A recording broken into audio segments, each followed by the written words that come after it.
দিয়ে আছোঁ মানে আমাৰ দোকানখন প্ৰথম এতিয়া কেইদিনৰ পিছত পানী হৈ যোৱাৰ কাৰণে আমি ইয়ালৈ উঠাইছিলোঁ ইয়াৰ উঠাত মানে ইয়াত আকৌ কিবা মালিকে ক'লে শিল চিল পেলাব গতিকে আকৌ দোকানখন আমি আগৰ জেগালৈ লৈ গ'লোঁ মানে এতিয়া পানীটো অকণ কম বাৰু পানী হোৱা নাই কিন্তু অকণ শুকাবলৈ আছিলে কিন্তু হ'লেও আমি তাৰ সেইখন জেগালৈ লৈ গ'লোঁ আৰু ইয়াৰ পৰা আমি ফাইনেল দোকানখন উঠাই পিনি আগৰ জেগালৈ লৈ গ'লোঁ ক'ত লৈ গ'লোঁ আপোনাক দেখাই আছোঁ আপোনালোকেতো চিনি পায়ে ক'ত নখত জেগাত আমি আগত বহাইছিলোঁ মানে অকণমান ইফালে বহাই দিলোঁ মানে অকণমান দিগদাৰ হৈ আছিলে মানে বস্তুটো শুকুৱাই নাই লেতেৰা নিচিনা হৈ আছিলে আমি চফা তফা কৰি ল'লোঁ গতিকে আমি দোকানখন এয়া দেখিছে ন ইয়াত লগাই ল'লোঁ ফাইনেলি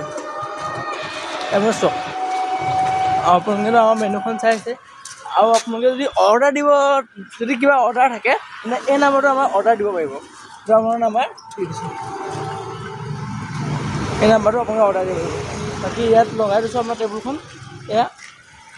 আমাৰ টেবুলখন লগাই থোৱা আছে ইয়াত বুজিছে ন আৰু বাকী বস্তু আমি ৰেডি কৰি আছোঁ আপোনাৰ গতিকে আজিলৈ বাই বাই